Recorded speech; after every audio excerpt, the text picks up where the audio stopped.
joining me now as one of the reenactors. You know, you can't have a reenactment of D-Day, June 6, 1944, without having the enemy soldiers. And Steve Cook from the great state of Michigan is down here in one of the German encampments.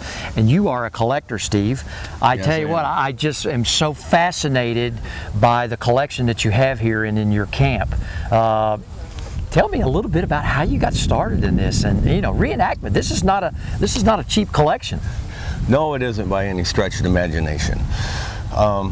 We started off as various modelers, train collectors, builders, military enthusiasts.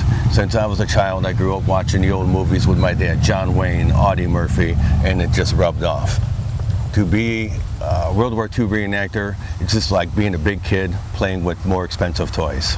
Well, you know, one of the things too that I've noticed in your collection here, okay, in your command tent, just kind of walk me around, you know, your collection, because again, folks don't realize what it takes, how many years it takes to amass not only original stuff, but also, and I know that like acting in Hollywood, some of this stuff is now reproduced, but you know, you guys have got to have those things in order to role play. Correct. We spend hours researching, reading, going on the internet. We spend a lot of time on European eBay. That's where you find a lot of your best deals on the rare and hard to find artifacts. Everything that we can get reproduced that is authentic, we'll go after. Anything else that it can't be sought out or found or reproduced, we create it from original photographs or blueprints when available. Well, just your little piece of this, because I know you'll have over, what, 200 guys here in the camp for the event this week.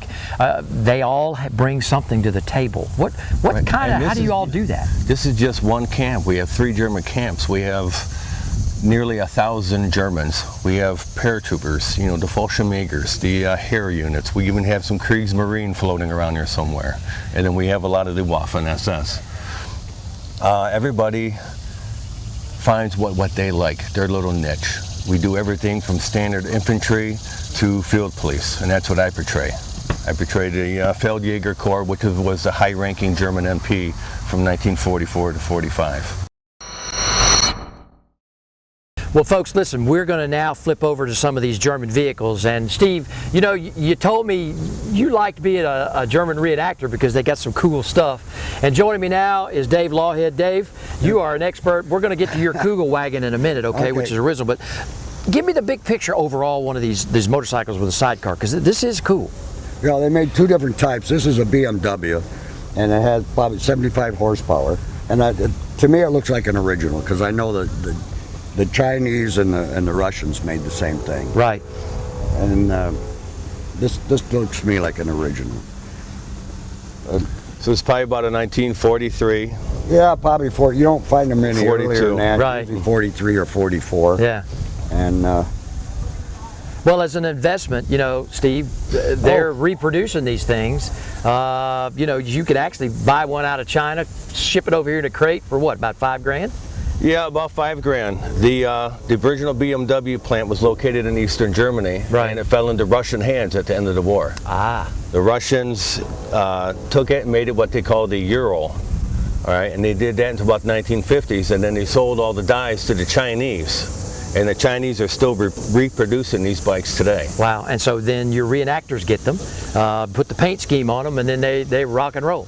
They rock and roll. Well, modifications. Let's move down to some of these other vehicles, okay? Because this is exciting, because I mean, these German reenactment vehicles. I mean, this is like Hollywood here. This is great. Let's head on down to the next one, okay? Okay, Dave, I got to ask you now, you and Steve, to talk to me about your Kugelwagen, okay? Because this is a unique vehicle. What model year is this? When was it built? And tell me a little bit about it. Well, it's like. It says on the, well, it doesn't say on the side, but it's a KF set 82 is what they called it, the model designation. Right. It's a Kugelwagen. This one in particular was built in 1943, early 43, and it's like the German equivalent to a Jeep. Well, how many of these would you estimate as a collector they are left in the United States? Probably only about 100. Really? Yeah. Wow. Not that many, and they're very rare, even in Europe. just because they were all basically destroyed? Or? Well, they were only built for like 6 months, and then they'd replace it because they would get destroyed. It's just sheet metal. You know? Oh my goodness. Well, listen, what do you think this is worth, okay, as a collector? Yeah. What's the value of this vehicle? Well, they're going now for about $70,000. Goodness. Wow. And I've had this for probably over 10 years, and I didn't pay nearly that much, but the prices went up really bad in the last couple of years. Well, that's a good thing. That's why we collect, okay? Yeah. Yeah, and Yeah, you know, exactly. it's just like Steve's switchboard, okay? Yeah. Oh, yeah.